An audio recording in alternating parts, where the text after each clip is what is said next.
Clock going down. Good evening, everybody, and special guests too. This is a regular meeting of Moscow City Council on November 6, 2023. And this evening, we have guests here who will lead us in the Pledge of Allegiance. Please stand and join us. We'll follow your lead.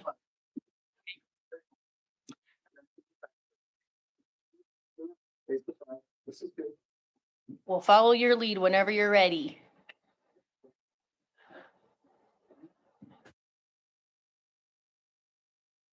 Pledge allegiance to the flag of the United States of America and to the republic for which it stands, one nation, under God, indivisible, with liberty and justice for all.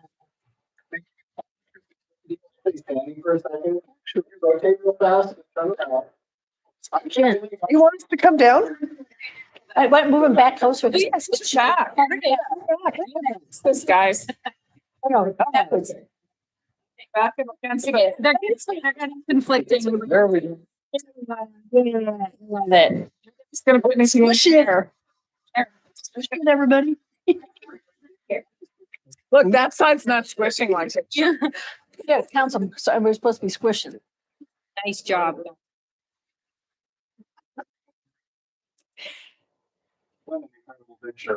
Thank you, thank you. Send us a drive.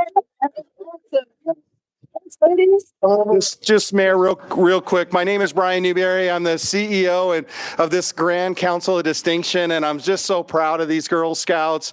I am from Spokane, and this was worth the trip because this is an incredible showing here. Citizens of Moscow, thank you. I've been corrected on that many a time. I apologize. I'm learning. Thank you very much for letting us take just a few minutes, a few seconds. I just want to say thank you for honoring these Girl Scouts. We were able to hit 4,000 Girl Scouts this year, Eastern Washington, Northern Idaho. That's as many as we've had since 2013. There's a lot of bad news out there, including daylight savings time and all that other stuff. I'm driving in darkness. There's a piece of good news, and it's these Girl Scouts right here. In fact, they had a silver award this summer that Amy Ball and some of her leaders put forward, which was just incredible. So we had 13 gold Girl Scouts. That's the most we've had since my time in 2018. And we sold a lot of cookies. These girls sold over 1 million cookies, many of them over there at Rosars. I think As Veterans Day approaches, I just want to finish with this piece of good news. You know, there's 38,000 boxes of cookies donated to our U.S. military, our first responders, and our healthcare professionals. 38,000. That's over $1 million. We're actually almost near the end of those cookies as the new season approaches. We're going to deliver some to the VA this weekend, and I'm also going to deliver cookies to Fairchild Air Force Base. I'm an Air Force veteran, so we're going to do that this weekend on behalf of all of you, and you girls make this happen. So last year, I wasn't able to come over, and I asked to delay it. We're actually do this for Day of the Girl. I know you're giving me a few minutes. I apologize. But Day of the Girl is October 11th. And that's the 11-year-old anniversary from a UN resolution that said, you girls have a voice. You girls matter. And we all want to listen to it. So that's what Girl Scouts is all about. And we celebrate, and we've celebrated with 15 different city councils this year. I'm going to hit Wenatchee on Thursday.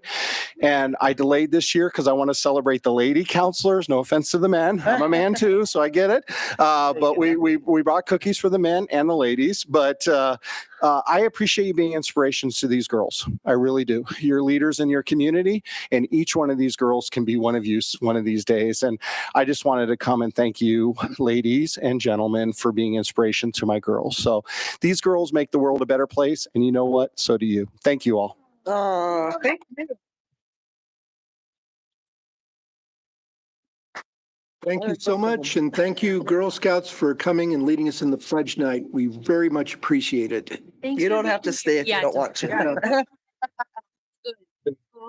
Nice. I love it. Still Daisy Brownie. The juniors? Juniors, I think. I think. Oh, the tan ones are. Well, it looks like we lose a goodly part of the Yeah. Everybody has to move up now. Move up. This is like teaching. Come forward. yes. All the bad kids in the back can come forward. It didn't count on you. Wow, Yep. appropriate.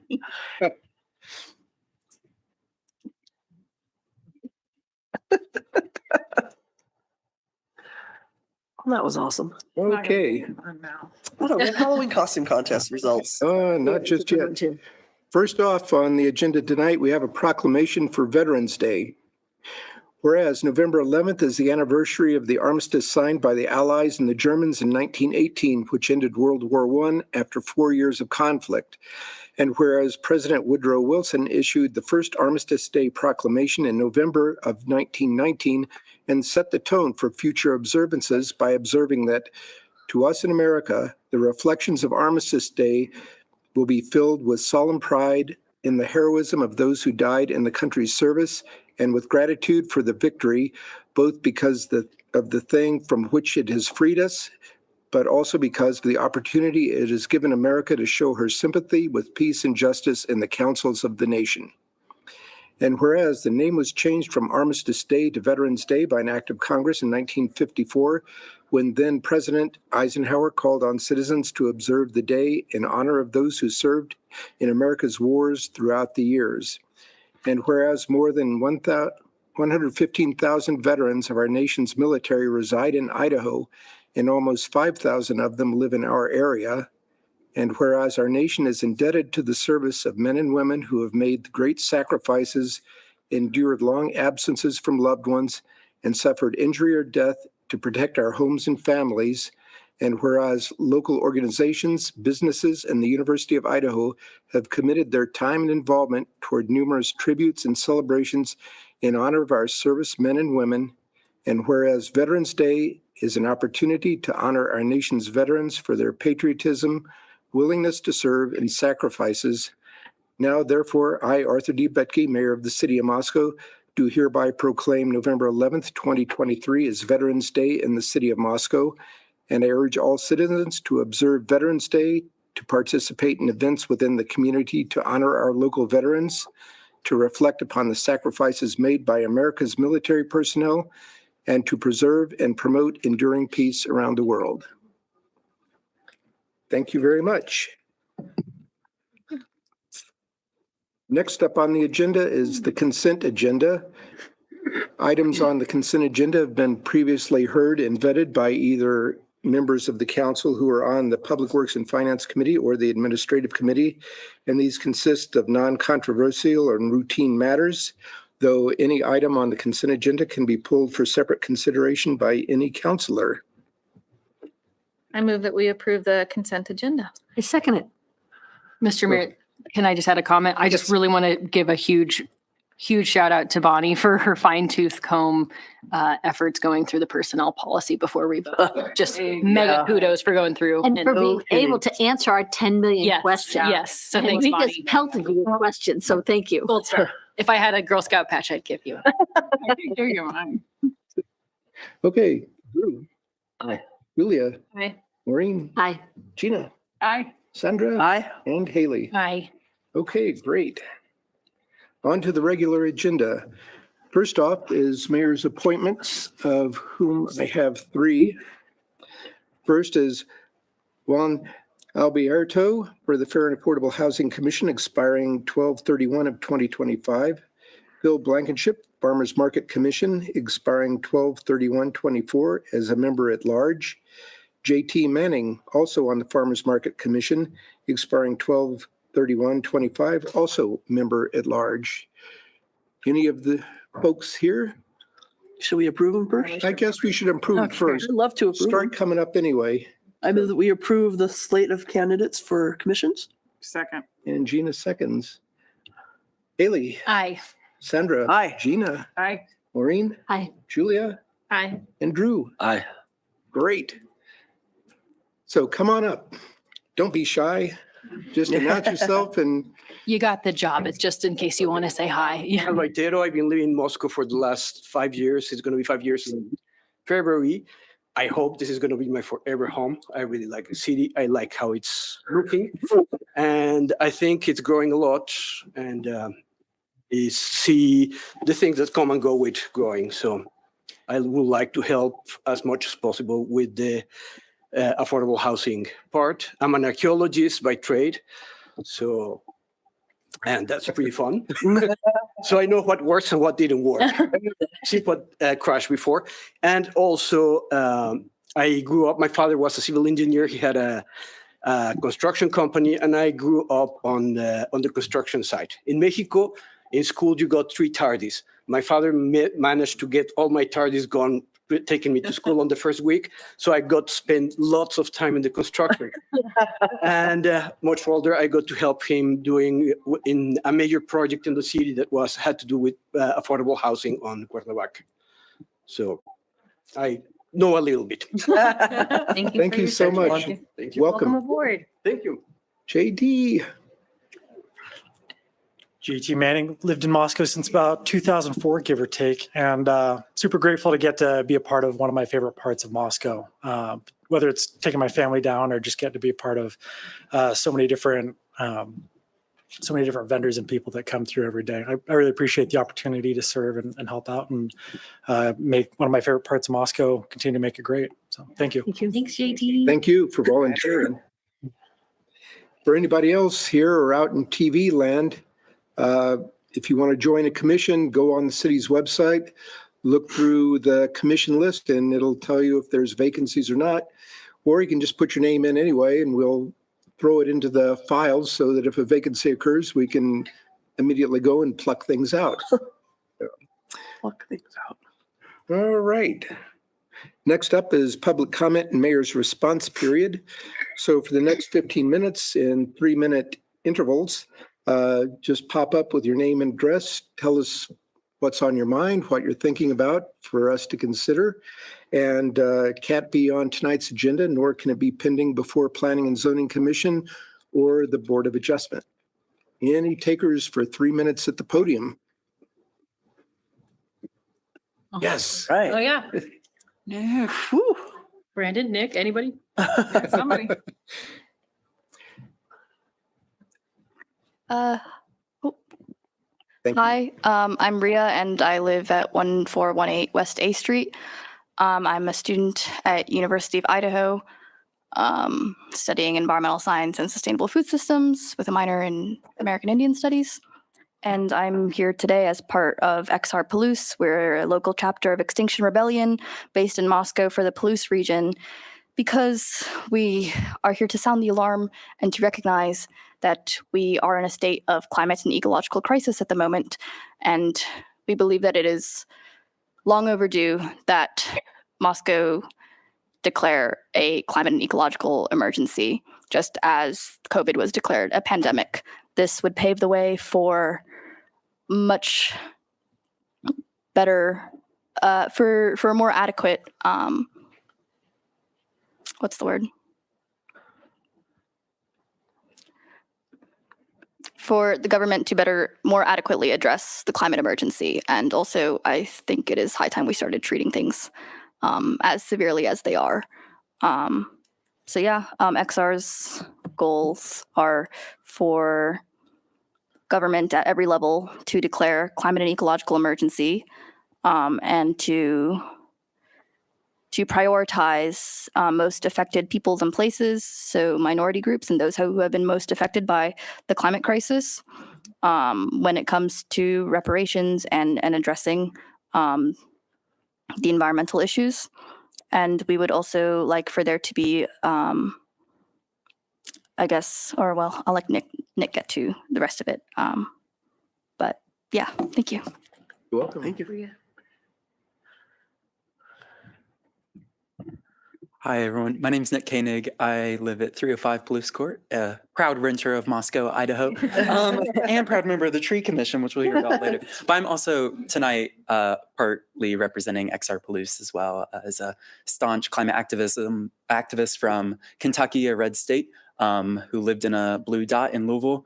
I find a lot of similarities between Moscow and where I grew up. But some of the things that we're specifically kind of thinking with, and hopefully that if you all are doing, then absolutely phenomenal. But if you aren't, then we really hope that we can start engaging in these conversations, such as divestment of the municipal investments as well as the retirement portfolios of people who work for the city.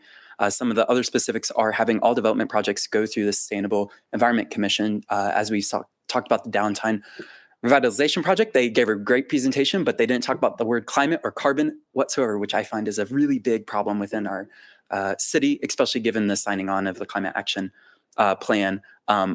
Also, something that we are hoping to propose is a change from Sustainable Environment Commission to Sustainable Environment and Climate Commission, so that all development projects have to go through this commission, at least present to them, because then they'll probably have to think more actively about sustainability and climate.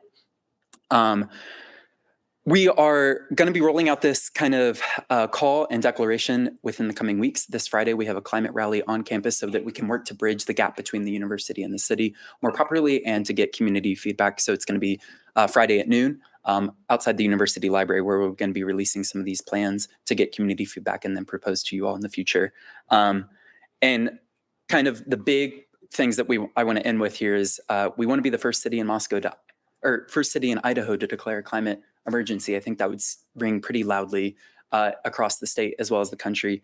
And then also we need to remind ourselves we're going into the year 2026. And if we're going to hit 2030 in 6 years, 50% carbon reductions that are not only carbon credits, we need to do some pretty radical changes in our city. So thank you all so much. Thank you.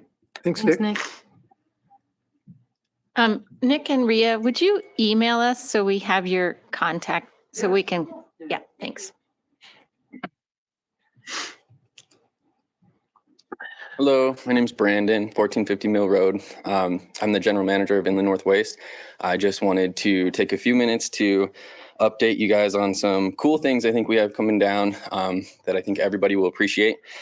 The city and INW have agreed on an auto go back process that should start rolling out here in the coming weeks. I'll be talking to the DBA about it tomorrow. What this does is we fight other delivery companies through the alleys in town. And when our truck gets there and marks things blocked, that can result in overflow, especially for companies that just have high volume. And they can't deal with that and don't want to think about it. And I don't blame them. So we have a process that kind of gets us to come back at the end of the day, regardless. Second is the city does have a proposal for 200 and 300 gallon totes, which we're really excited about.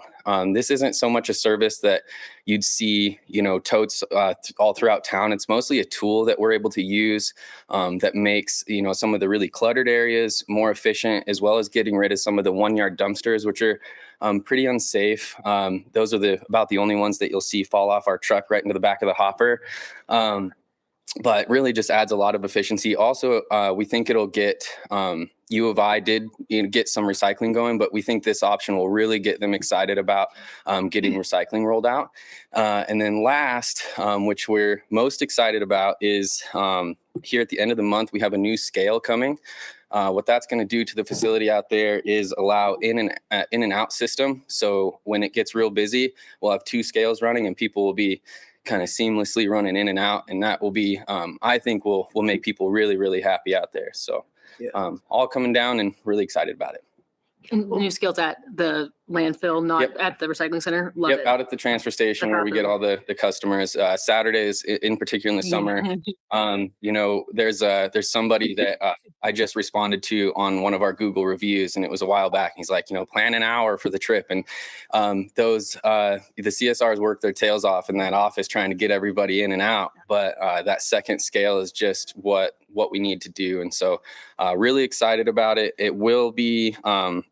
It'll interrupt some things for a little bit, just as we get some construction done, but it also means a new scale office for the CSRs. And we are updating, this has been a problem for 6 months or so. We've been waiting for our fiber to get updated. And it's resulted in things like core being down and our phone systems being down. And so we're really just stoked for that to just be done, because they're getting us all new fiber, all new stuff. And it's just really going to be quite an improvement. So we're thrilled. Cool. So are we then. Yeah, I'm sure. I So like the pieces of good news. Thank you. Yeah. I thought the the good news train keep rolling. This is Yeah, love good it. meetings. So any questions? I think so. All right. Well, thanks, guys. Thanks, Brandon. Anybody else? No takers. Okay, moving right along then, we have the Farmers Market Halloween Costume Contest presentation. Just all good. Drum roll for the day. Yeah.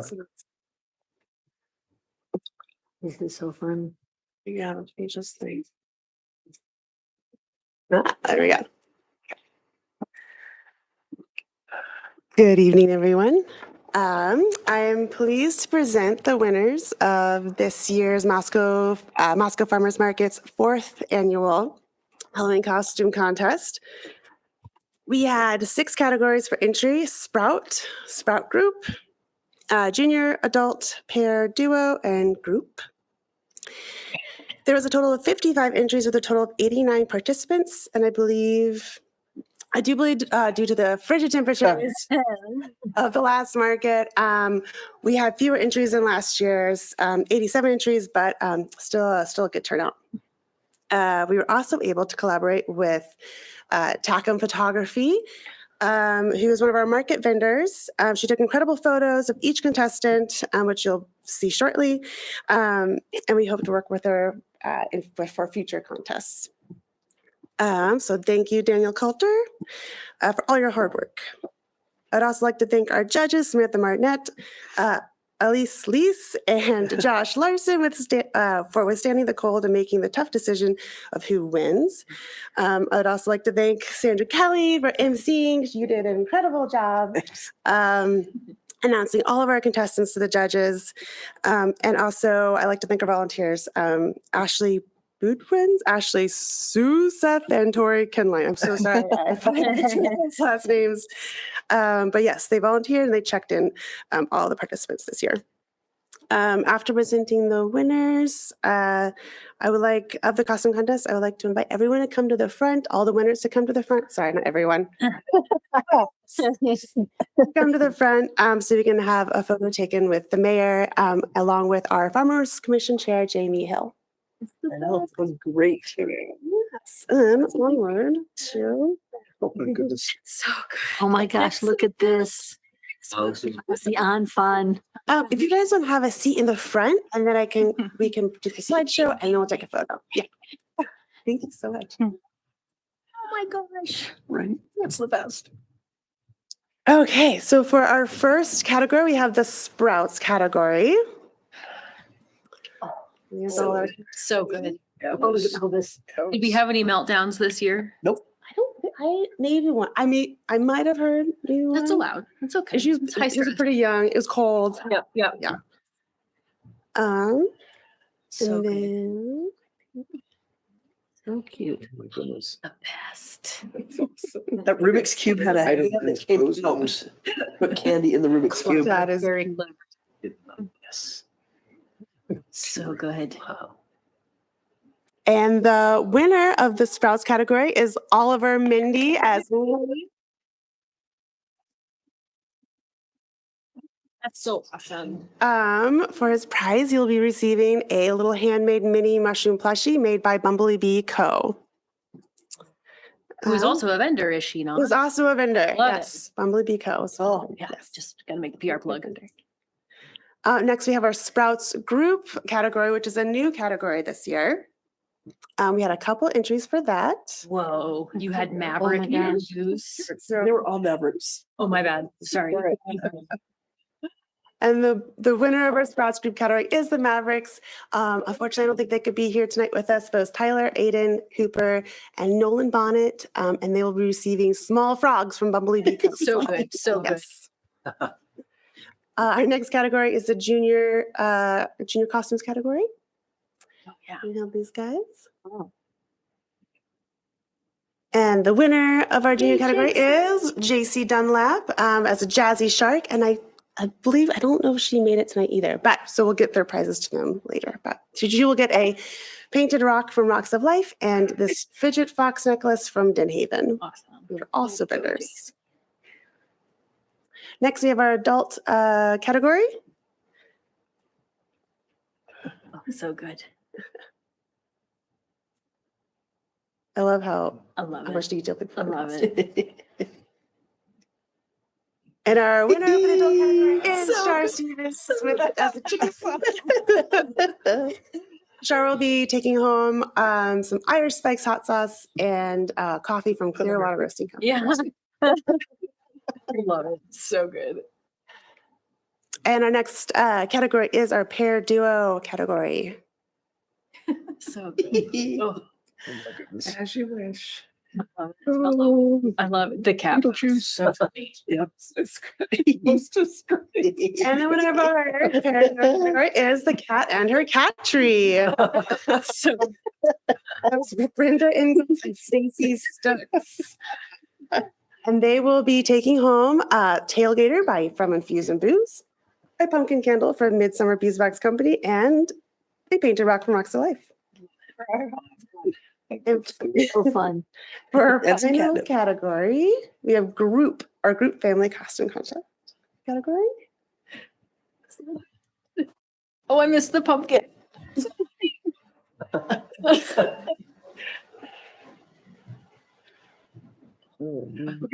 I love Isn't that it. great? So Yeah, it's really cute. The best. Oh my gosh, look at that. Is it the Gem State crew? Is it the Hooligans? I love it. And the winner is the Spaceballs and Princess Dark Helmet, Amber, Tony, and Susie Sanchez. They will be taking home Idler's Rest Candle from Windy Acres Candle, Irish Spikes Hot Sauce, and Heather's Farm Reversible Festive French Apron. Yes. yay. You kept a straight face for the photo. I couldn't. Now, if the winners like to come up Yes, please. to the front, Link, we got a picture. Jamie Hill and the mayor, would you like to join us? Link, which one's your favorite? I think he's a celebrity of Pretty cute. He's like, 64. I just want to stand by dad. the absolute best. Princess Dark Helmet. Are you seriously kidding me?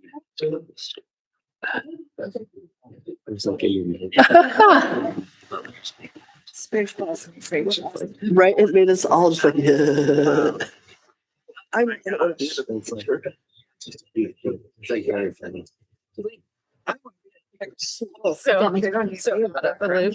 Yeah, I mean, I haven't thought about that, but it's kind of like the money.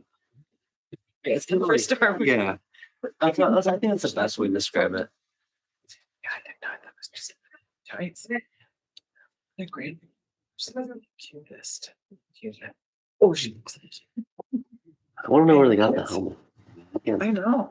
Gotta ask. I can Where did they get them? We should ask. It's kind of it's Like a painted globe. That's my theory. they take globe. Yeah. Ding, ding. Where the?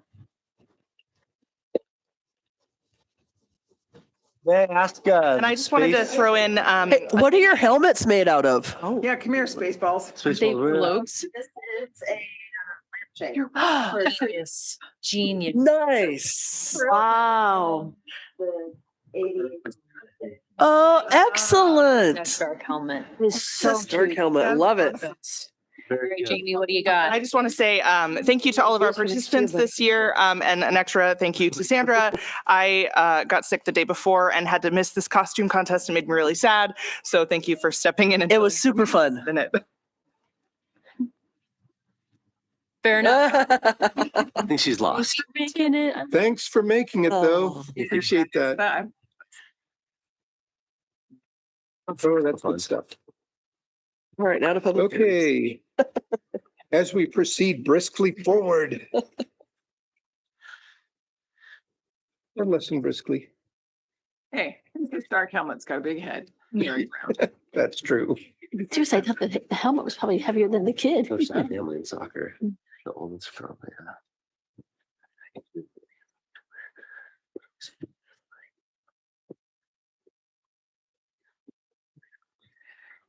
Sandra, son's cool. All right. Gina, no crying. Really nice family. Now, No crying in commission meetings. you're going to cry about this next one? Yes. Stand up Yeah. and cheer for this man. The next one is the Citizen Commission Report from the Moscow Tree Commission featuring David Schutt and Ellis Efford. Go for it. Becky, members of City Council, thank you for having us again tonight. I'd like to welcome back Ellis Eifert, the chair of the Moscow Tree Commission.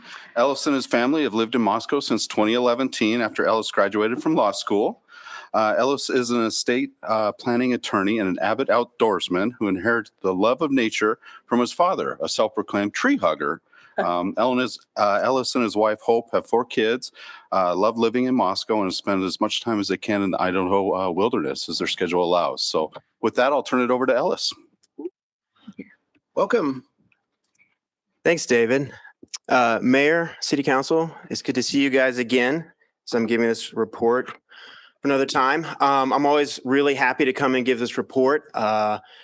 I feel like every single year that I do this, I don't think that we can accomplish as much as we did the year before, but we always seem to get a lot done. And that is really just attributed to the people sitting over here who are on the council. They have a wealth of knowledge, experience, and really just a wealth of enthusiasm. So that'll be a common theme from me. It's just, if without them, we wouldn't have been able to get all of this done. So with that, I'll go ahead and jump in. So here we'll meet the Tree Commission. That's myself and then David Rauch, who unfortunately can't be here today. He's the vice chair.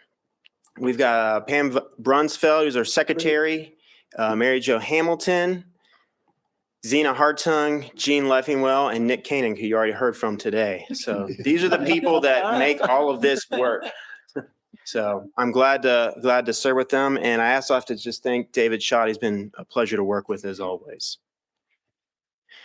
This is our mission statement for the Tree Commission. I'll go ahead and read it. The mission or purpose of the Moscow Tree Commission is to plan, establish, and help conduct a comprehensive community forestry program for the city of Moscow. By ensuring safe, healthy trees, the community forestry program will enhance the quality of life for all that live, work, and visit the city of Moscow. This is our mission statement. This is what we always try and have in mind as we're working through things. So this is what we do. We have what I would say is a advisory, extrajudicial, and a developmental. We have those as duties that we have. The commission is responsible for providing advice to the mayor and council as to the preservation, protection, and management of community forests. The commission is also charged to hear appeals from license, certification, or permit applicants who are aggrieved with some action taken pursuant to procedures set forth in the Moscow City Code. In my time on the Tree Commission, we've never had this happen. People seem to be fairly easygoing in this town. And then finally, we're also responsible for developing and implementing educational materials and programs addressing community forestry issues. And I feel like this last one is one where we end up sitting the most and doing the most amount of work. But those are that's the structure and the duties that we get through. Moscow's community forest, a green infrastructure. What is a green infrastructure? It's the physical components of interrelated systems providing commodities and services essential to enable, sustain, and enhance societal living conditions. So I want to say one thing. I am able to self-assess my weaknesses, and I have to apologize that I haven't gotten a definition that's a little bit less wordy. Hopefully we'll have a better definition next time. But essentially what this is, the urban forest that we had benefits our community, if you can just boil it down to that. And we have a list of benefits there: public health, traffic calming, reduction of energy demand, water conservation, stormwater mitigation, enhanced public space. That's a very obvious one that we can see. Urban wildlife, enhances business, property values, and has carbon sequestration. And all of those are very self-explanatory. We're all aware of them, but these are benefits that we have from the community forest that we have here in Moscow. All right, moving on. So this is what we got done this year. So this is what we're here to talk about mainly. We had the Arbor Day celebration. We had it this year at the Moscow Public Library. We planted some trees there. We had a reading group from the library come out and help with that, and they did a reading and everything. And it was great to see the kids there getting involved. We did our annual seedling giveaway. We had black cherry, incense, cedar, and big tooth maple those are the trees, the seedlings that we were giving away. And a lot of those got given away this year. So hopefully see a bunch of new trees growing here soon. For the 30th year in a row, we're the Tree City USA. And for the 22nd year, we got the Growth Award. And we'll, I'm sure, keep that train going next year as well. We had 2 farmers markets, which were great. A lot of people stopped by. We had a tree cookie ornament workshop for the holidays, which I didn't get to, but I understand was a big success. We developed a Moscow Heritage Tree Banner for public outreach. We provided input on a citizen survey to give to people about stuff with the community forest. In August, they had a mature tree watering article in the utility billing newsletter. And we also had a large shade tree pruning do's and don'ts in the October billing newsletter.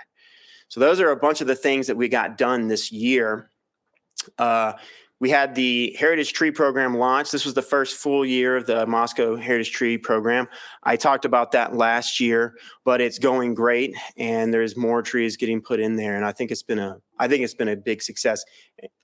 There are some of the trees that we've got. We have a red oak, black walnut, American elm, and my personal favorite, which is the giant sequoia, which we have here in town, which, if I remember correctly, I think it was the owner brought that tree in a 5-gallon bucket like 30 or 40 years ago, and it's already that size, which is pretty impressive. So it's on Hay Street. Y'all should go check it out. So those are some of the trees that we have in our Heritage Tree program. Any questions or comments from anyone about this? So I should remember this, but I don't.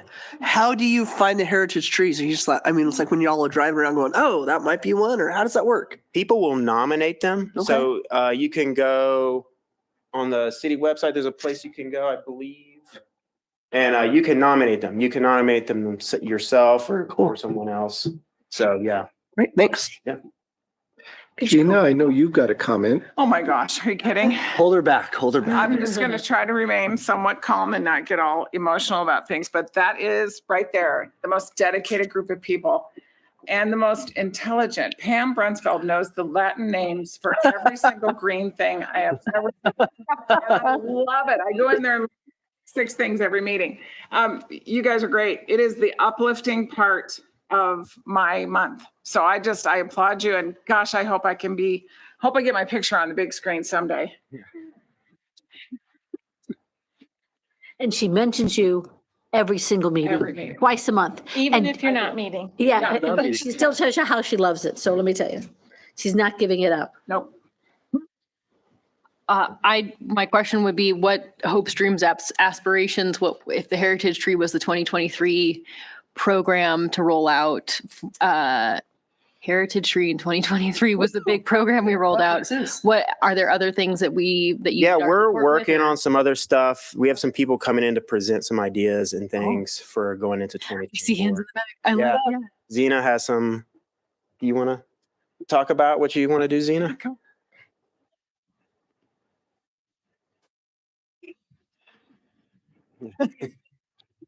Fair enough. Yeah. I We're love going it. to donate a City city arborist. arborist. That's awesome.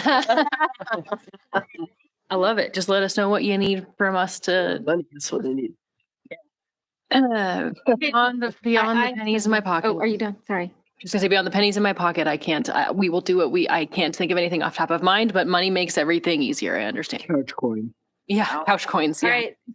If you need an example, one of those tiny little day trees that your kids bring home that survive and grow into beautiful trees, you go to the house in the corner of Logan and 8th. There is a tree that my daughter brought home from Moscow Day School, and she was 5, I guess. So now she's 23, and it's beautiful. I tree love now. that. It's Oh, super there. Eighth and So Logan. that's a good one, because I thought, yeah, whatever, stick it in the ground. She probably dragged it home in her backpack, And it's really beautiful now. Yeah, you should. A Moscow Day School tree. That's an actual heritage moment. You should. It's really pretty Love too. that. It's a nice tree. So plant those little tiny trees again. I'll say I've talked to a lot more citizens in the last 8 weeks than I have all year. And people love their trees in Moscow. And I think it's because the folks that are really dedicated to making sure that we have a commission, we care about them. I love trees as well, but there's a lot of people that are very passionate and care deeply about them. So thanks for your work. Yeah, I have to say, I sit up here and talk, but these people do a lot of work, and it's really impressive what they get done. So really thank them. And thank you all. Appreciate it very much. Yeah. Thank you very much. Right. Next up is a public hearing for a replat of Lot 12 and Lot 13 of Block 3 of the Quail Run addition with Mike Ray. And a mention of how the public hearing works is it's a very formal process, just like you'd see in court.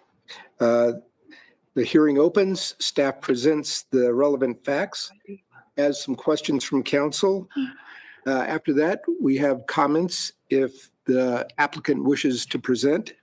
Then we have public testimony in favor of, against, and of neutral nature. And then rebuttal from the applicant if need be. And then the hearing closes and the council deliberates and achieves a decision. So at that, the hearing's open. Mike Ray, go for it. Thank you, Your Honor, Council. So before you tonight, we have a replat of 2 lots that are in the Quail Run addition, Lot 12 and Lot 13 of Block 3. Together, those total 2.08 acres in size, and the preliminary plats to create 7 lots ranging from 4,791 square feet to 1.27 acres in size. So this is the subject property highlighted in red, center of your screen. Pintail Lane has frontage as well as 95. So this is Main Street. Located here, running north-south. This is Pintail Lane. Fire Station 3, located here to the south. Primarily single family and 2-family on Pintail Lane, transitioning as you head east into strictly single family, as well as Quail Run is almost exclusively single family as well.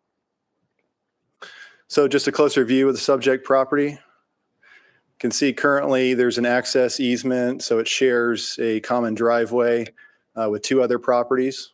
So located here, there's one property where the driveway is actually on, and then another property here to the south that shares that common drive.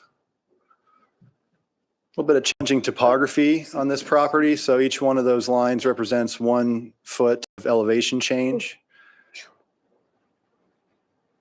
So sloping to the northeast. Current comprehensive plan land use designation is designated as auto urban residential, auto urban commercial pocket on the west side of the 95 as well. So what AUR is in the comp plan contains primarily single family detached homes on lots ranging from 7,000 to 11,000 square feet in size. Typically more isolated from surrounding usage, may require residents to rely more on automobile transportation. It's typically anticipated to be low to moderate density residential uses, densities 3 to 6 units per acre. And then it could include a mixture, detached single family, twin home and townhouse residential dwellings. And then it points us to the R1, R2, or R3 zones as being the most appropriate. So it brings us to the zoning configuration of the area. Subject property is within the medium density residential R3 zone. That transitions as you go to the east. That's our moderate density residential zoning district. So essentially just allows single family dwellings in the R2 zone. That's the blue shade there. Other properties on Pintail Lane before you transition to the single family are also zoned medium density residential. So that would allow single family, twin homes, townhouses, and 2-family dwellings. So the R3 zone provides for an increase in density over the R2 zone, allows different types of housing to be constructed. Appropriate where activity levels are moderate, terrain permits construction of somewhat larger structures, and where public systems and neighborhood facilities can accommodate a greater intensity of land use, of course guided by the comprehensive plan.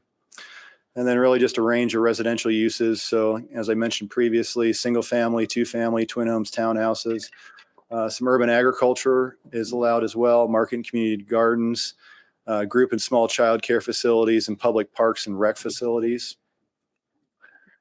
That brings us to the replat proposal. 6 twin home lots, 4,791 square feet to 10,687 square feet in size. As you recall, the R3 zone, the minimum lot size for twin homes is 3,250 square feet, and the minimum lot width is 30 feet. And there is one standard lot in addition to the 6 twin home lots as well. That's 1.27 acres in size, and the minimum lot size for standard lots within the R3 zone is 6,000 square feet. Minimum lot width is 60 feet. So that brings us to the preliminary plat proposal. You can see the 6 twin home lots located here. This would be the standard lot for the remaining. Currently utilizing the shared common drive would loop through the twin home lots, end with the standard lot there to the west in a hammerhead configuration, which meets fire code requirements. The access drive would be 20 feet in width. Current driveway is around 12 to 14 in this location, so that would need to be widened and improved. Planning on paving the access drive to the twin homes in the standard lot. So to envision this, it would essentially be on the twin home lots, 4 structures, so essentially 4 duplexes. They share a common lot line. So you'd have a building footprint that straddles the lot line. That would be the common wall. One side would be on this side, the other side would be on that side. And essentially you'd have 3 of those structures for twin homes. And then the standard lot, you could build a single family or duplex on that property as well. There is some stormwater, a small detention pond swale located here at the front of the property. So analyzing utilities in the area, the water service currently is extended to the property. There's a main located in Pintail Lane. 2012 comprehensive water system plan indicates the existing system has adequate and potable fire flows. Sanitary and storm sewer, the mains currently exist in Pintail as well. And then, of course, our 2011 comprehensive sewer system plan indicates the existing system is also adequate to serve the additional flow, and stormwater runoff control standards can't exceed the pre-development rate. So that'll need to be analyzed for these lots. Parkland dedication has already been met with the Quail Run addition, so no further dedications required.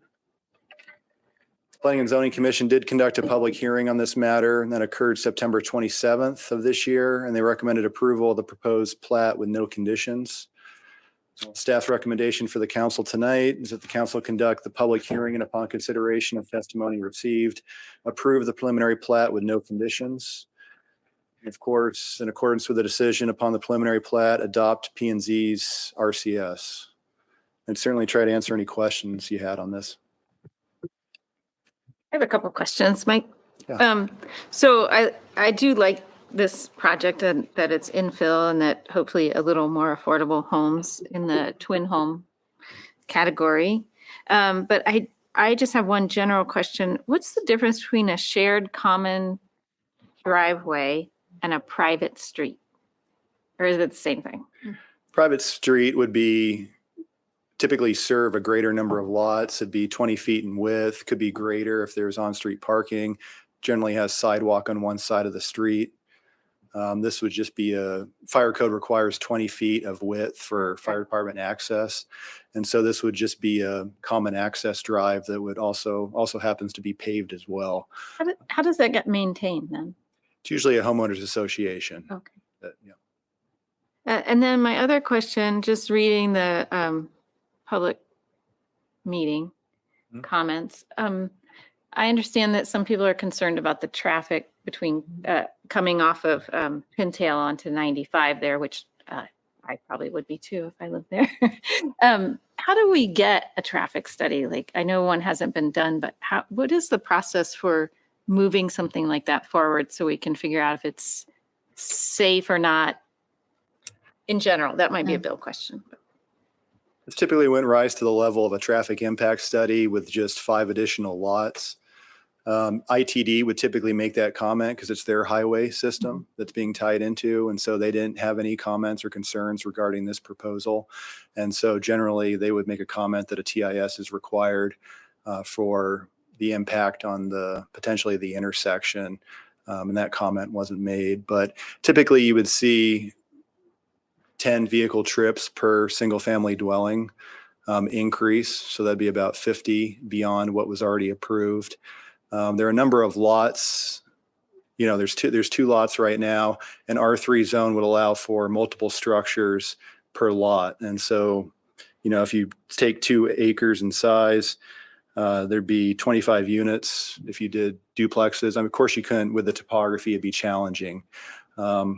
15 units for single family dwellings. And so you could already have that right now without going through a preliminary plat in order to, divide the lot and allow for some home ownership and fee simple ownership of a different residential structure. So does that answer your question? And maybe that's a question for outside of this discussion about these additional homes, but so maybe I'll just ask it later in terms of when citizens are worried about traffic, how do we address that? Yeah, and in this particular situation, you've got a T intersection with US 95 highway. So they're really, other than, we've stop controlled the local street being Pintail approaching the highway. There is adequate sight distance, I think both north and south. So really there's, if you think about what improvements could be made in that area, there's going to be really very few. We could certainly take a look at the accident history of the last 5 to 10 years to see if there is a pattern of that's been occurring there that might indicate there'd be some type of improvements. It could be advanced intersection signage, warning motorists that there's an intersection ahead. We could certainly look, but ITD does control the posted speed limit on the highway there. And I think, that's probably going to be the predominant concern is that's an area of accelerating from 35 to 45 miles per hour, both north and then people coming in to the community from the north heading south. But really the state's not going to put a signal at a T intersection, that location. We can certainly request that the state consider a modification to the speed limit in that area. Signage or some advanced signage. Some low scale mitigation, but really it's not going to have a 3-way stop controlled and it's not going to have enough volume to warrant a signal. And I just think it's certainly that's a concerning. We have those on Troy Highway as well. When you're in those zones where the speed is a little bit higher, you need to be cautious and need to be cautious of that left turn lane coming in. Make sure there's not somebody in the through lane heading north that's being obstructed by that vehicle. We do see that occasionally in rodeo as well. But certainly we can initiate conversations with ITD at any point in time. And we, as staff, can certainly look at our accident history to see if there's anything indicating there being a problem beyond people being concerned as they should be, and then approaching the intersection with due caution. Thank you. Can I ask a follow-up on that? Is that something our legislators can help with? Or is it pretty much just, it doesn't matter who's talking, ITD has their mindset? Well, I don't know that we've approached ITD with any particular concerns about this intersection. So at this point in time, we've not had any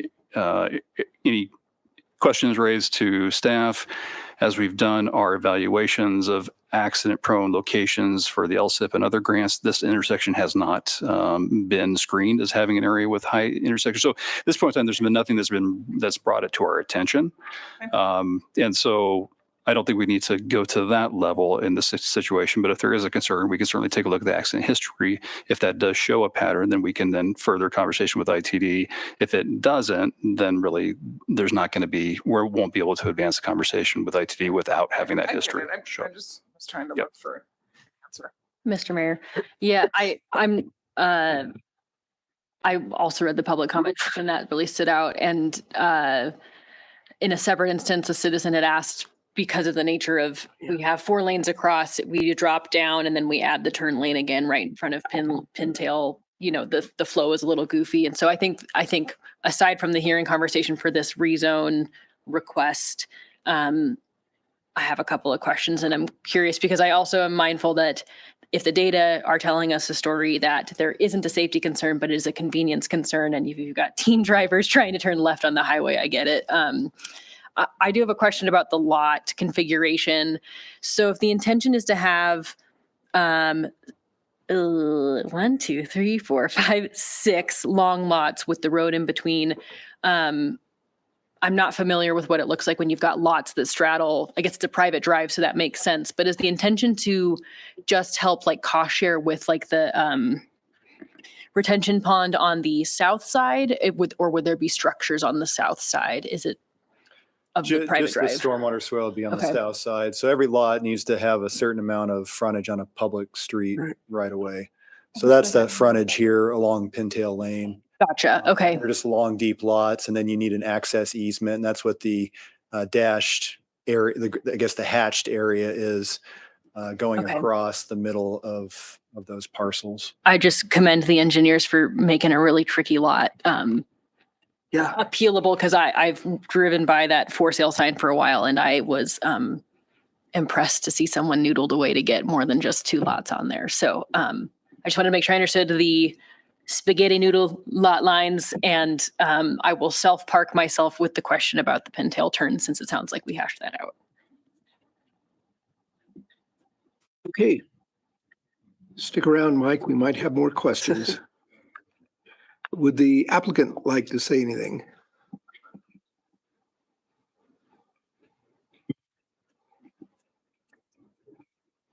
Good evening, Your Honor and Council. Scott Becker with Hodge and Associates, 405 South Washington. And I just want to thank Mike for the great presentation, as always.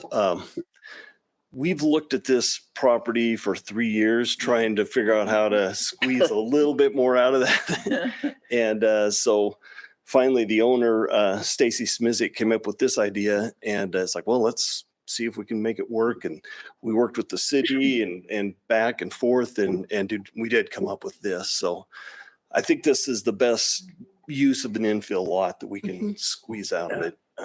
To answer your question, Julia, about the traffic accidents, I just looked it up, and there's been one injury accident in one injury accident just up north of the intersection in the last 5 years, and one vehicle damage accident in the last 5 years. So Yeah.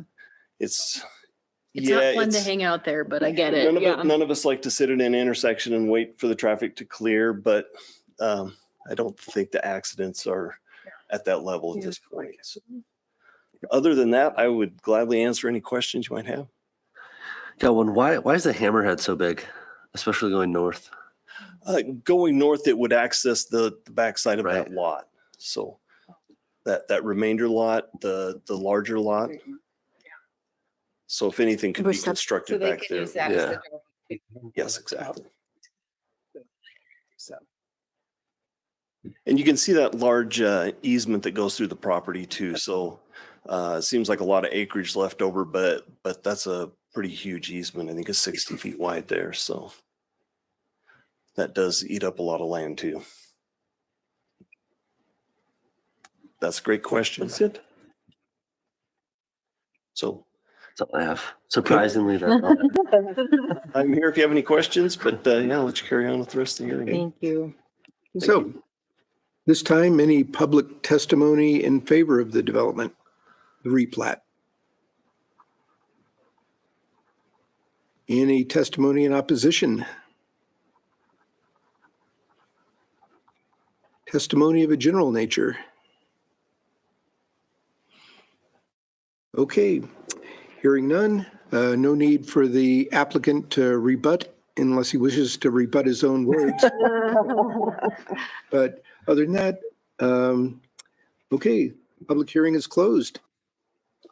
Council, any further questions? Otherwise, launch into deliberations. Mr. Mayor, the only deliberation I would add is I'm really happy to see that we still have people trying to make infill projects work and make sense. And I know this was no easy task. So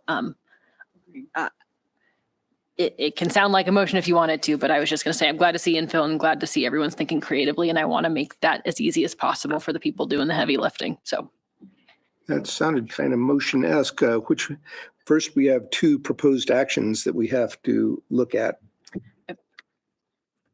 Does anyone else have deliberations? Okay, Ruby. Your Honor, I move we approve the preliminary plat with no conditions. Second. And Gina seconds. Further discussion? Okay, Julia, Aye. Maureen, Aye. Gina, Aye. Drew, Aye. Haley, Aye. Sandra. Aye. Okay, that one carries. And Your Honor, I also move that that we that we adopt the Planning and Zoning Commission's reasoned statement of relevant criteria as presented. Second.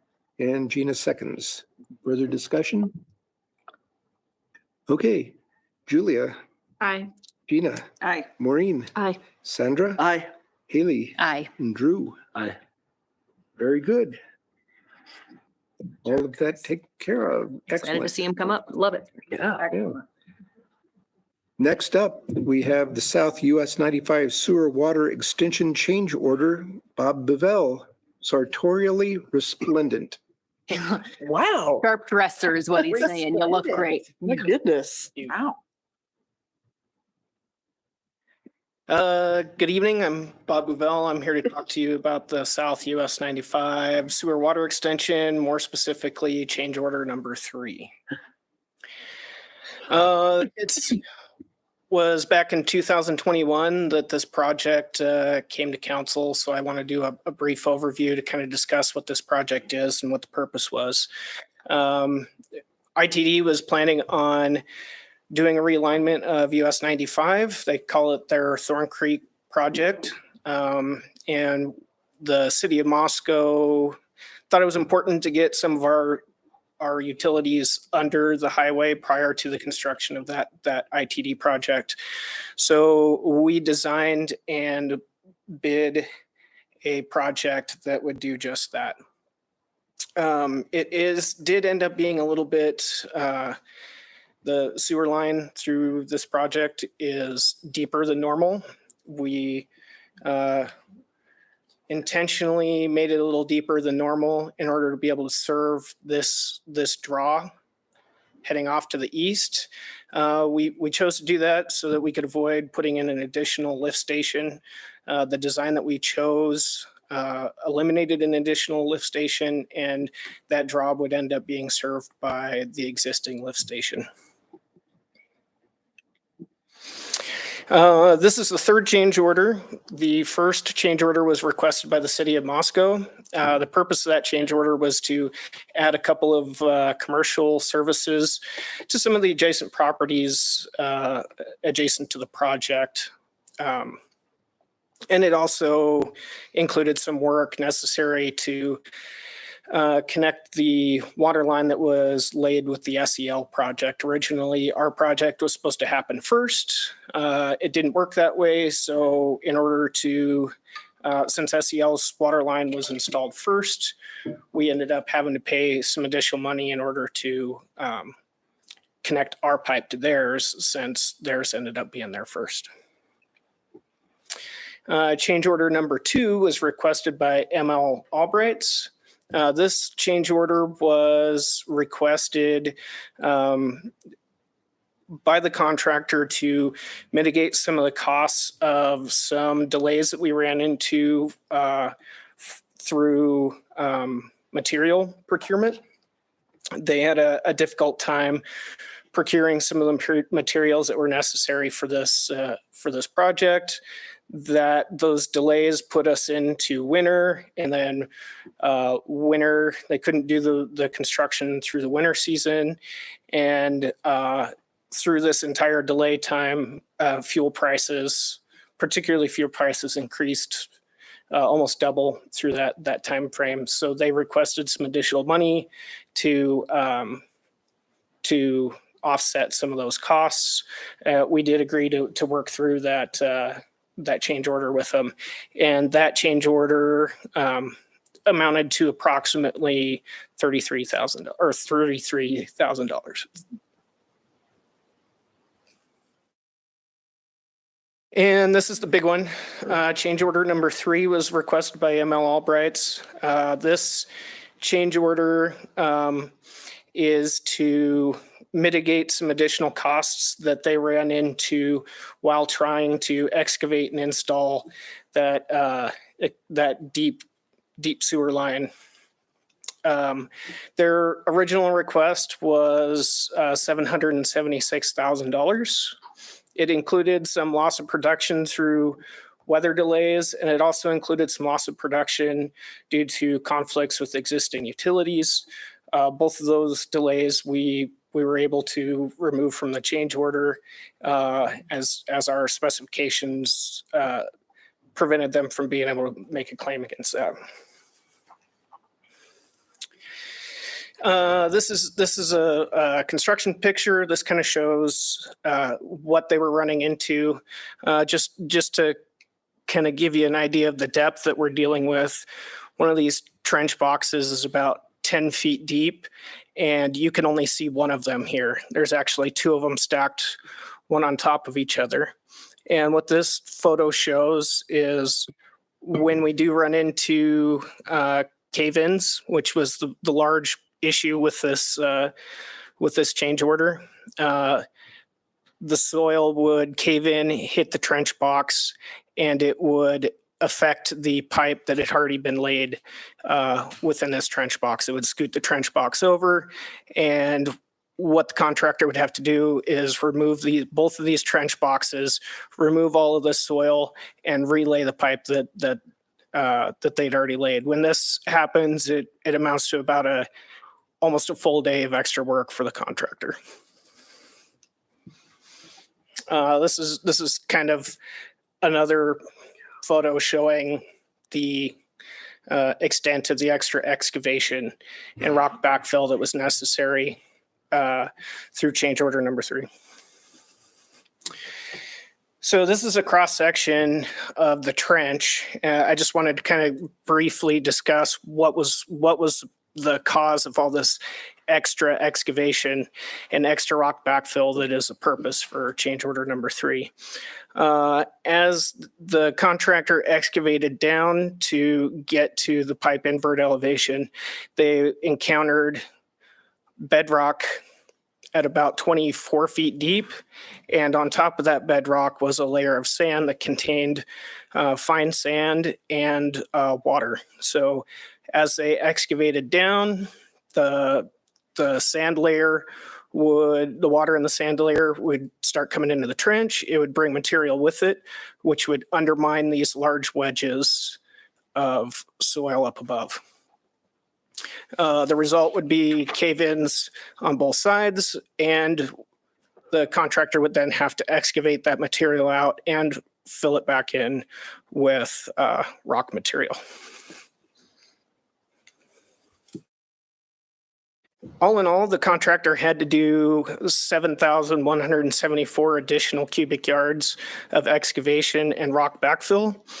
We worked with the contractor to try to come to a fair price on the excavation and rock backfill that they did. Ultimately, we came down to about $10 per cubic yard for excavation, $38 per cubic yard for rock backfill. We also agreed to pay for 50% of their trench box rental. The additional time that all this work took cost them in trench box rental costs. We agreed to pay for 50% of that. And we also agreed to pay for some of the lost time that they had as they were having to excavate and relay pipe that had been knocked off alignment by the cave-ins. By the time we got done working through the change order with the contractor, we whittled it down to $402,000. Or about 33% of the original contract amount. The original contract was $1,208,190. Through the additional change orders, we've increased that to $516,402. The total expected increase with the change orders and some material or some quantity changes would be about 42%, and the final project would be $1.7 million.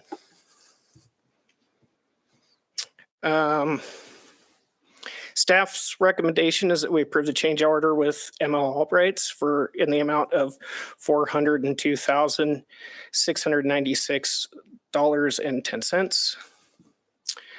This item was reviewed by the Administrative Committee on October 23rd and recommended for approval.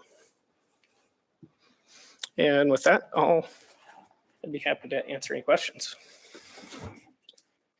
Drew, I knew you would. I'm going to have a couple. So when Albright and Sons, when they were doing it, did they take any boring samples that went down 24 feet? No, none of the contractors took any bore samples, nor did the city of Moscow.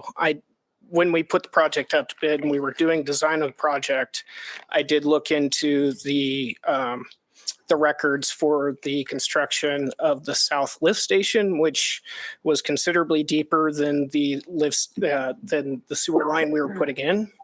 The lift station goes approximately 30 feet deep. We were right around 20 feet deep.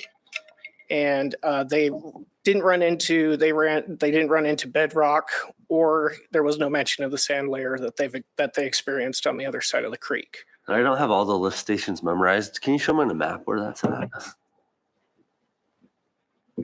Sorry, I have to make you go back. You're right. So the South Lift Station is up here. This is the Fountain Industrial Park. The new Palouse ice rink is up here. And so driving by, you wouldn't necessarily know that this is anything. It's just a fenced in area with a privacy fence. So it's difficult to tell that that's there. But that is essentially a 30-foot deep tank with pumps in it that lift the water up Main Street and then dump it over the hill into the gravity system. Do you think from this we're going to start taking boring samples? Well, it would have. It's tough to speculate whether or not it would have saved us much money. The contractor claims if he knew that the sand layer was there ahead of time, he would have bid the project differently. And they always say that. They do always say that. So the difference might have been we may have paid for this upfront rather than doing it through a change order, but it's hard to. I don't want to necessarily speculate on. Right. Yeah, and I appreciate that. But yes, we have gotten a little bit more. Like for instance, we did the Pullman Road transmission line this summer, and prior to doing that project, we spent about $15,000 on geotechnical investigation, and all that was to try to determine where the bedrock was. I'm not sure how much we would have spent trying to do 20-foot deep bores, but yeah, we did have been more likely to do some geotechnical investigation prior to some of our bigger projects. Yeah, I just feel, and again, I know we're talking about one project, but I think when we do this, we keep conversation. Lift stations approximately, like lift station 2, what was the cost on that? Roughly. Lift station today for something the city would construct would be probably about 1.2 million. Okay. Plus the annual operation and maintenance of it for the life of the lift station. Yeah. So as you see what I'm trying to get at, by and large, we're still saving money by not adding a lift station. I'd just like to see like boring samples or something that the contractor has to get involved with in the beginning, because now I start thinking, where's 400 something thousand coming from? I know that you're in the hot seat. I'm not meaning to put you into one by any means. But I think that's something we need to start looking at with the new development south of town hitting bedrock. I know that's a private development. Yeah, I mean, private projects would fund that, would bear that cost. It's very unusual that we would do utility work that is of this depth. And based on the available information we had just on the other side of the creek, we did not have any reason to believe that we would encounter the uncontrolled fill and the sand layer that we did. Again, had we explored it, it could have resulted in higher pricing on the project. I don't know. It still could have run into a situation where yes, we had some information, but we didn't know the impact upon construction. And we could have still been faced with a conversation about, at least at that point in time, it'd be harder for them to make an argument there's an unanticipated condition if we had bore logs showing it was present in there. that would put us in a better negotiating position than not having that information. And this is also somewhat of an extenuating situation, is this utility is going to be underneath US 95. So we required all rock backfill rather than native. And that was a huge expense. Yeah. And having the contractor bear that expense for something they hadn't anticipated, I think we've reached a fair resolution. Certainly there's some lessons we can learn from this as we move forward, but I think this is going to be the exception, not the rule with respect. Most of our utilities are 8 feet deep. Yeah, 8 feet. Yeah. It's not a big deal. This is one of those unusual situations we ran into, and I think this is a fair resolution to the project. Okay. Thank you both for that explanation. Thank you. Haley. I was just gonna add, we grilled Bob at the admin committee meeting. Sorry, Bob. For about 30 minutes, weighing the pros and cons and making sure that we understood. Yeah, because I appreciated the extra clarification that the reason it was extra deep in this case was to eliminate the need for a 1.2 at today's bid booster station cost, and making sure we didn't have to dig twice for Highway 95. And I just very much want to say that I appreciate Bob coming back to be seared on the other side of the barbecue as we grill you. And hearing it a second time, it does make even more sense. And I am grateful for documented lessons learned, and I trust our staff. And thank you for making a how many months long project a little easier to understand and all the hurdles you've overcome. So Thank you. A motion. And with that, unless there's further deliberation, I move we approve change order number 3 with ML Albrights and Son Incorporated in the amount of $402,696.10. Second. And seconded by Maureen. Okay. Oh, so one last comment I'll add that I appreciated the work that the staff went through because we don't have a plethora of options for people who have the capability to do these large scale projects. And so I appreciated that we got to an agreeable number with both parties. That's what I got. And that we probably have to work with them again. Yes. And we want to work with them again. So Partners in profit. But at the same time, not letting us establish a precedent of this kind of level of change orders. negotiation midway Here, through. here. Okay, Drew. Aye. Julia. Aye. Haley. Aye. Sandra. Aye. Gina. Aye. And Maureen. Aye. Okay, Thanks, Bob. good stuff. Okay, last up on the list is the ARPA allocation amendment resolution. Bill. Good evening. So for a little bit of background, President Biden signed the $1.9 trillion American Rescue Plan Act in March of 2021. That measure, in addition to a number of things, also provided financial assistance to state and local governments in need of relief due to the COVID-19 pandemic. The city of Moscow did receive an allocation of $5,528,399 of those funds.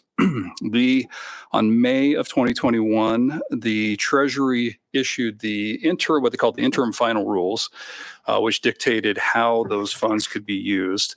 Some of the allowable uses that were identified in the interim final rule included grants to provide assistance to small business and nonprofits, the ability to provide assistance in affordable housing, water, sewer, and stormwater infrastructure, and there were also some direct health care provisions in it as well.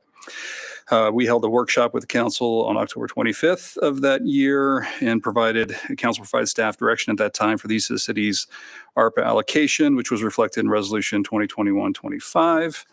Within that resolution, that indicated that we would set aside $750,000 for the Small Business Nonprofit Assistance Grant Program. Any funds that were underutilized or unutilized for that purpose would then be allocated to the Water Capital Fund. There was $150,000 allocated for affordable housing assistance, and that's been managed through the city's Affordable Home Ownership Opportunity Grant Program. And then there was $1 million allocated to the city's stormwater infrastructure. That was a newly formed utility, and that funding was intended to help support the creation of utility, the purchase of a jet truck to start with the cleaning and inspection of the city's storm system. And then also funding was allocated specifically for the Hog Creek improvements, which was daylighting Hog Creek between First and Llewellyn Streets. That was completed this summer as part of the Lilla Street reconstruction and paving on First Street. The remainder of the funding, just about 3.6 million, was allocated to the city's water capital fund. The city's water fund had been somewhat of the weaker of the two utilities, or between water and sewer, for capital funding. And so that was the direction was to allocate the funding for that purpose. In April of 2022, Treasury then issued the final rule, and that actually included a provision for kind of a standard allowance of revenue loss. So one of the things you could use underneath the interim rule was if you could demonstrate revenue loss, then you could use the funding for general governmental services. We couldn't meet that standard as we analyzed it over the pandemic, but the final rule as issued allowed any local government entity to assume up to 10 million of service loss, and those funds could be utilized for any general governmental service provision. We have since that time reviewed the water capital needs. At this point in time, we only have about 10 million in projects programmed over the next 10 years, and that fund has about a $5 million fund balance and is able to transfer between $1.5 and $2 million per year for capital funding. So we feel like the water fund is in a better position to fund the necessary system improvements at this time, and that there are other governmental services that are in greater need, including the construction of additional city shop facilities necessary to meet the demands for our increased public services since that facility was constructed in 1968. So provide a little bit of background. The existing shop was constructed in 1968. It is in poor condition, and many of the systems belong beyond their usable life. If the compressor kicks on, the lights dim, the electrical systems have been scabbed together over multiple years, among other challenges. And since 1968, we've taken on a lot more properties, roadways, vehicles, equipment to maintain out of that facility. Current shop facility is 21,500 square feet. And in 2016, we did a city shop facility assessment, which indicated we need about 76,000 square feet for the current functions, not even really looking at that future growth capacity. So we're grossly deficient in space. It does not have adequate restrooms. I think there are 3 toilets, and sometimes we've got 60 people plus working out of there during the summer months. So we have to bring in porta potties for their use during that time. It does really not contribute to a positive professional work environment. And it is that key heart of so many of our essential frontline services. Every piece of equipment that provides services or every vehicle is maintained there. All of our stormwater, street maintenance, park maintenance folks operate out of that facility, providing all those essential services. We also kind of have another additional challenge in that during periods of flooding, we have water flowing through the shop. So both in the 2017 and 2019 flooding events, we had floodwater that entered and flowed through the building. So this is the shop picture of it from this is probably in the 90s and early 2000s, but that's the shop that was constructed there in 1968. I just have a little video here showing during the flooding event of 2019. We did have a little bit of water entering the office space portion of the building, but then out in the shop space, we had a little bit of a river running through it during that point in time. So as the facility where is our foundation for emergency response, where we're filling sandbags and working on other activities responding to these types of events, we're having to deal with challenges of the facility itself. That's crazy. So this is just kind of an image of the 2016 plan, and it looked at phasing improvements over time. So the entire shop property there is outlined. North is to the left. So Polk is there on the top of the page, and Van Buren Street is there on the right-hand side. So what we're going to be looking at for a potential first phase is this portion here that would be kind of built into that slope. If you're familiar with the shop, there's kind of a fairly significant grade difference. There's kind of an upper tier where buildings A and B, kind of those 2 boxes in the bottom left-hand corner sit, and the majority of the shop is down at a lower elevation, lower grade. So we did do some work. I think this is in 2021. Looking at facility programming, what space would we need to start off with a new fleet facility? That would be the right-hand portion. It would be the new fleet facility, and then a new parks maintenance shop component that would be located there on the left. I'll just kind of hone in on these a little bit closer. So on the fleet facility, we really would create Van Buren as that public entrance to the shop facility. Right now, people just kind of wander off into the main yard and can intermingle with front-end loaders, snow plows, and other equipment. So we'd cordon off that access and have the public coming into a parking lot with the reception area. The operational access in that plan shifts it onto Polk. So this becomes really that operational interest for snowplows and other vehicles directly onto Polk, not driving through the neighborhood in Van Buren. And then we would have a kind of public reception parking lot that we cordon off, and the reception that would greet visitors to the shop facility. So this includes some office space, reception area, training rooms, break rooms, locker rooms, and additional restrooms, along with the maintenance bays, drive-through bays, fabrication shop, and storage. And then parks facility, somewhat similar.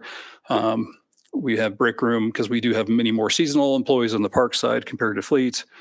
So we'd have workstations, locker rooms, reception offices, as well as the operations bays as well.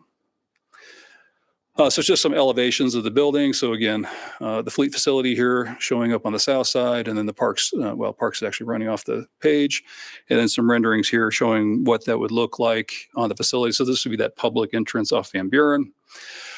And then that slope kind of heading on the west-hand side of it up the hill to the upper tier. But this would be really the fleet facility picks up on this end, and then park shop would be on that end there. So just some renderings of what that facility would look like. So the ARPA funds are unique. They are one-time monies, which make them good for one-time uses. They are required to be obligated. That would mean contracts in place that you're obligated to pay by the end of 2024 and have to be expended by the end of 2026. We had already previously budgeted the design of the city shop in FY24, and we have an RFQ out with responses here due within a week to begin that design process. Overall project cost is estimated at about $5 million. And it's anticipated the project can be designed over the course of this winter into early spring, bid next year, contract issued by 24, and likely construction beginning by the fall of 24, early winter of 24, and wrapping up in 2025.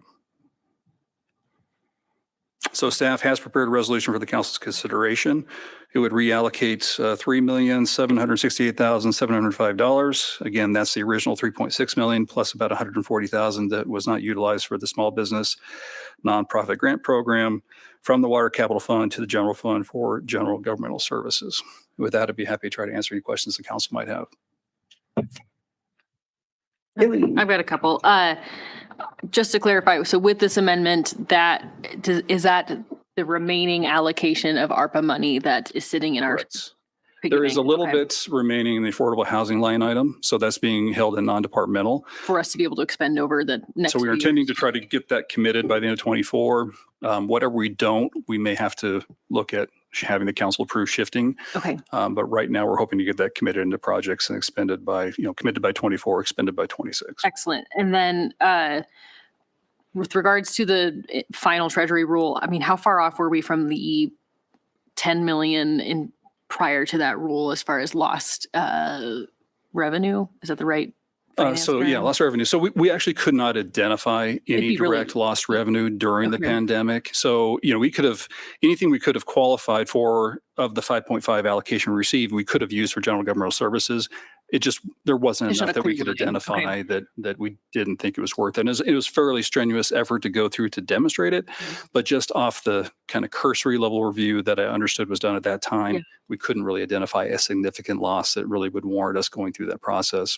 I appreciate, I think Treasury came down on the right side with that rule because we know there's been impacts to all the other dominoes that have fallen in terms of increased expenses for doing things as a city organization and landing contracts and things like that for public infrastructure. My last question, I saw in our LTAC newsletter, the LATA Highway Local Highway Transportation Advisory Council. They had mentioned the Polk and Public intersection is on their docket. Do we have any concerns? I think they're talking about putting like the concrete triangle island to kind of encourage that traffic flow to be a little clearer. Any concerns with eventually our entrance coming off of Polk in? Our approach is far enough north away from that intersection that we don't anticipate any concerns or questions. Great. And then the only other thing I was going to say is I see an opportunity for this to not just be one more large metal building, and Megan Cherry and the Arts Commission could probably do some pretty fun stuff with public art and murals. But we have to have a building first before we can talk about public art, but, and yes, and other funds for said public art, but those are my questions. Thank you. I know that every one of the fleets and streets and snowplow drivers and everybody in the parks are going to think that's the best building on the planet. I do say I appreciate that it is not the Taj Mahal, and I love that it is a functional, minimal. And yeah, we can do some murals or something, but I really think the design is well thought out and ultimately utilitarian. So I think since I've been on council, I've been hearing about the problems in the shop, particularly when they gave you the tour and you realized, oh my gosh, this thing really needs some help. And I appreciate the fact that we figured out a way to get them money to make that happen. And it seems like it's been a highest priority for a couple of years now, and increasingly every year. The pictures of the flood was pretty dramatic for me. And I thought, okay, in case I wasn't awake yet. I mean, it was just like, oh, we really need this. And so I want to say that I appreciate you, appreciate everybody coming up with this solution, and I'm totally in favor of it.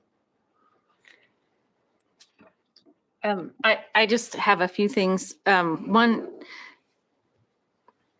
I'm just a tightwad, and so I hate to spend money, but I am glad this is ARPA money. So it'll be a one-time thing. I also understand from the tours of the facility that the in-house maintenance that we do on our fleet saves us a lot of money. So it's good to have the building. Also, I think there's been some discussion in the community about this being a place that could be developed for housing or something like that, but that the facility, the area could not be remediated probably for housing because of the historic use of fuel there. And replacing the investment we already have on the site we couldn't fund it. It's just best to keep it in that spot. Yeah, there are 6 other buildings on the property, plus our fuel island, plus everything. I mean, really to pick up, buy property and then start from scratch, we're 20 to 30 million. It's just not in the cards for us to fund that this time. Okay. Well, I just wanted to make sure that, I don't know, I just address those issues that have come up and that there are good reasons. I mean, we know there's a good reason for a better shop. We have hardworking people that are working in an open air barn that is only slightly younger than me. So I guess those are my reasons for supporting it. Sorry, I have one more thing to add, and I was just going to reiterate a question that we asked at the admin committee when this came up. What are our other options to fund a shop if this was not how we were choosing to try and allocate this money? If I had a $3 million idea that I wanted to instead, hypothetically, I don't, but it would take a bond. Very probably. few opportunities. The simplest would be a bond. And when I simple, I mean, heavy lift, not getting it, passed. And it's hard to, bonds are great for recreational facilities and for emergency service facilities. We've been successful for police stations, fire stations, and pools. A shop would probably be a harder sell for something that people don't interact with on a daily basis. Sure. And many don't even know where it exists. Right. So I think it'd be hard to go through the education process for that. Next best is save up for the next 30 years, which I don't think that's a viable solution either, because the ability for us at this point in time to accumulate funding for the project is going to be impossible. So I really think this is that one opportunity to put this to a use that will benefit the community for the next 30, 40 years for the life of that facility. I just want to spoke it into the record for our avid viewers in the audience and viewers at home, because I know not everyone catches the committee meetings. Thank you. Your Honor, I move we approve the proposed resolution providing for a reallocation of the city's ARPA funding. Second. Moved and seconded. Okay. Maureen. Aye. Julia. Aye. Haley. Aye. Drew. I need to abstain myself from the vote. Okay. Abstention for Drew. Gina. Aye. Sandra. Aye. Okay, that one goes through. And that takes us to the end of the regular agenda. So moving on to council reports. Maureen. Okay, so attended the Town Gown event on Thursday, November 2nd, and it was great. I always appreciate going in there and over the years, getting to know the students better, and Tanner does a great job. So that was really a fun event. I also went to the Lookout restaurant and bar opening, and which is at the new area at the golf course. And I think that was on Friday. That was really great. The Sustainable Environmental Commission was in fact canceled on October 26th. We had the 20th annual Palouse Basin Water Summit, which I also thought was particularly interesting on that. What I found particularly interesting was the person who was a key speaker gave a different presentation than what we've been talking about for the last umpteen years. So, and beavers. And so when people started complaining about beavers, this woman was like, beavers are the answer to the world. So I thought that was pretty interesting. And I'm also continuing to be actively involved with the whole purchasing and care of our mobile home parks in here. And just so people have a sense of what that is, that the original 4 units were purchased in 2022, and 2 more have been bought now in 2023.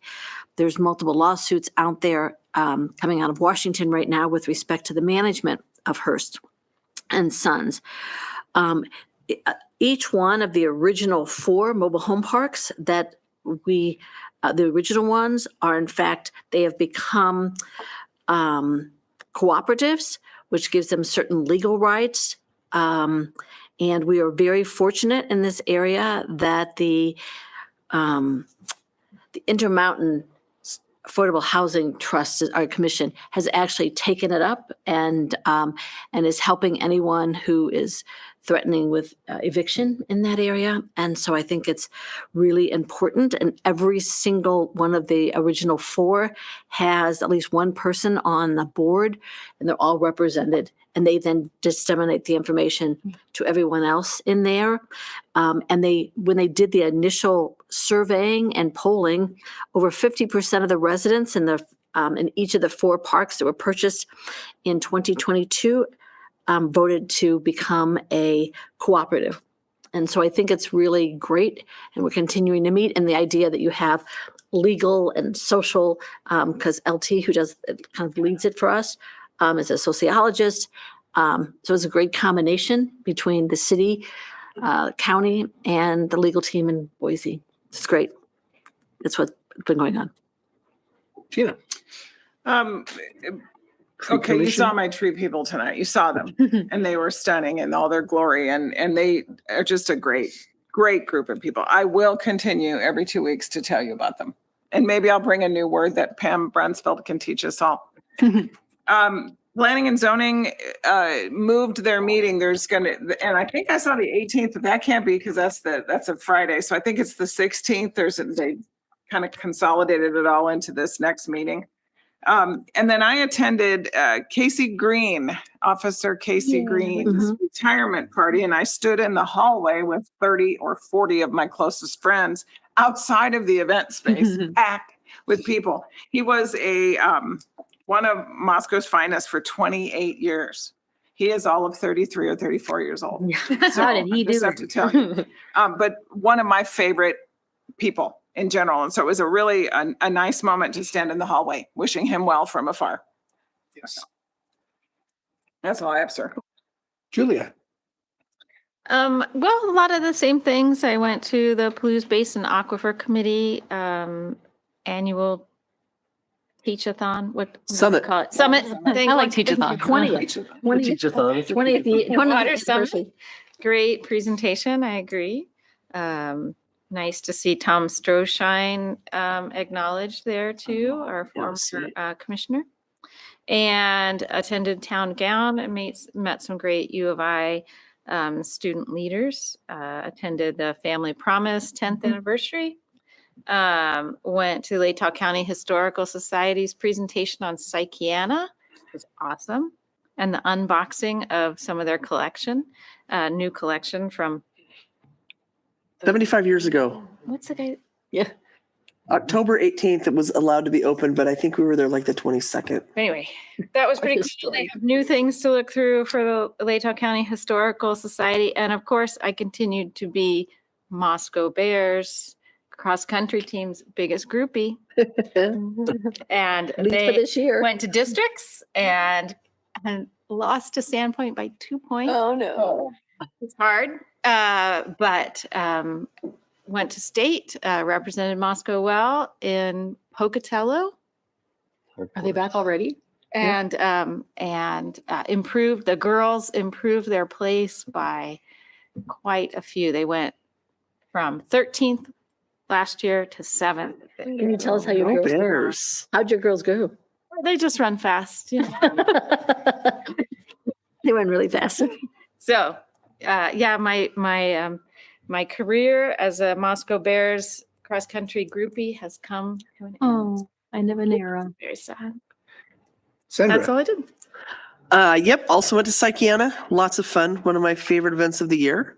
Went to part of the PBAC Summit, but a group decided to also have a forum that night. So some of us had to cut it short and only got to stay for part of it. So that was a disappointment. But the parts I went to, they were great. I wish we could have stayed for more because there was a lot of great learning and teaching type things to be going on at that. Teach-a-thon it was, except we missed the a-thon part. Let's see. I also went to Corporal Casey's retirement event, which was great. And I love retirements are just amazing to go to. They're funny. They're a little sad that folks do a great job and you learn a lot of things and you're like, ooh, I wish you were staying longer because this was fabulous. Also went to the Family Promise event, went to Town and Gown, which was especially fun because I just get to sit back because I work with those students every single day. So it was really fun to watch my students work with my good friends up here and just get along and do all the things. And I loved it. It was fun to see. Went to the Orchid Awards that night also. So that was a nice event. We also had a regular PBAC meeting. Most of what we did was just prep for the summit. Moscow Volunteer Fire Department meets our Wednesday. And also went to the Lookout opening at the golf course, which was fun. Pretty. I mean, I like a good cloudy day. I really do. But the sun shining up over the hills like that, it was pretty spectacular. That was a fun day. And they're really excited to have that open. I know they were nervous about that whole event. So I was happy to see it go so well for them.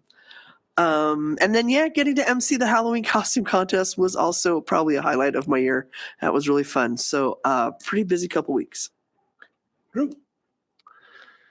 So for the two commissions, Fair and Affordable Housing was canceled. It has been the last couple months just due to there's not a lot of topics to talk about. Already things are emotionally taken care of on the state level.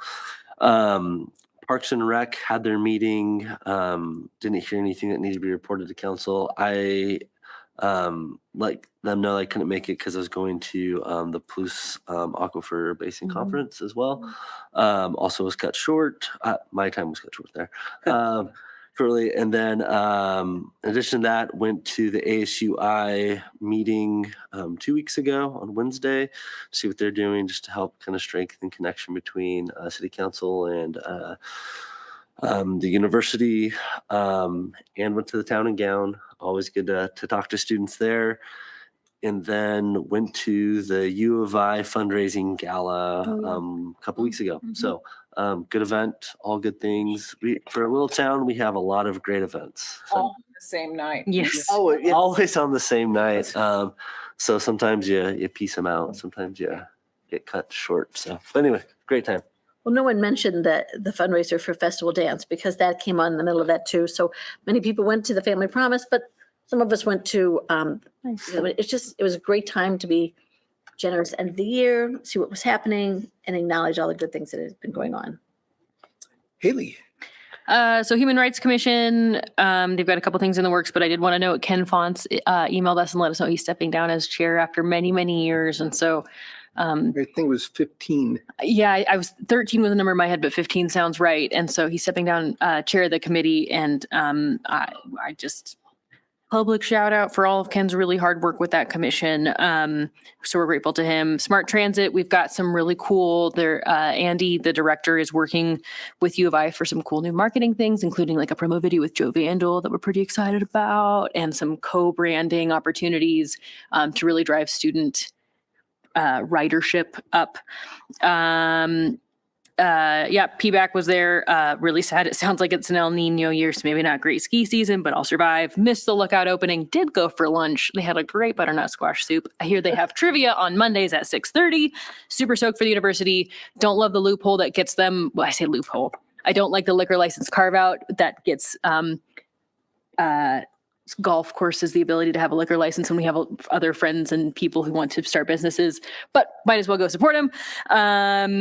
AIC board meeting. Mr. Mayor and I attended a very long phone call, and I'll send notes, but we're looking ahead at what the crystal ball is signaling for what the legislative session will look like for us. Could you give the definition of what AIC? Oh, thank you. The Association of Idaho Cities. Yes, alphabet soup for everybody. So the city of Moscow, along with nearly every other city in Moscow, is a member, and it is our advocacy arm as city entities, municipal governments.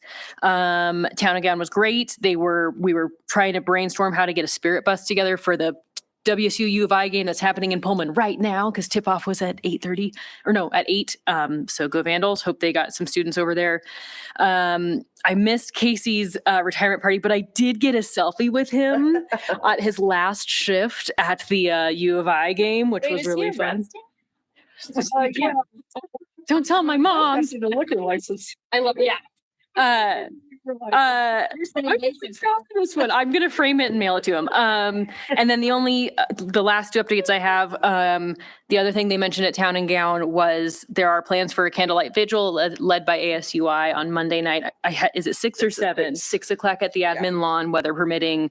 Backup plan in the ICCU arena for our 4 lost vandals. We're coming up on 1 year. Reach out to your friends, neighbors, make sure everyone's doing okay. It's going to be, I think, a rough couple of days. And my last bulletin is to say go vote tomorrow. Polls are open 8 to 8. And I think everyone in Moscow's at the county fairgrounds this year, I think. Does that sound right? No, that was Vote.idaho.gov. Rec Center and also Vote.idaho.gov. Check your precinct. Thank you. Thank you for fact checking me. Mr. Mayor, back to you. Yep. For me, did all the same things that everybody else here did.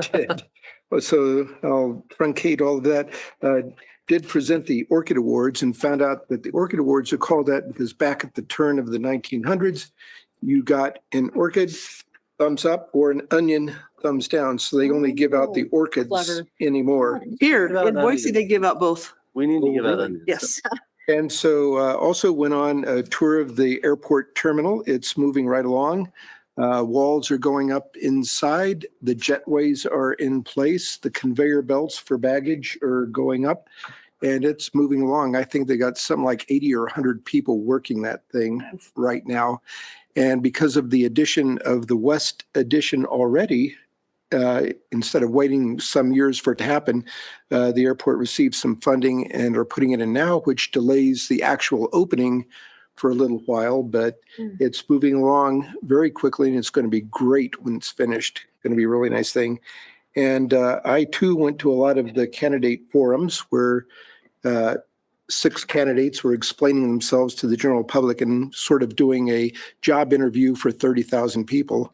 But the upshot of that is tomorrow is Tuesday. It's voting day, and I encourage everybody to get out, register your vote.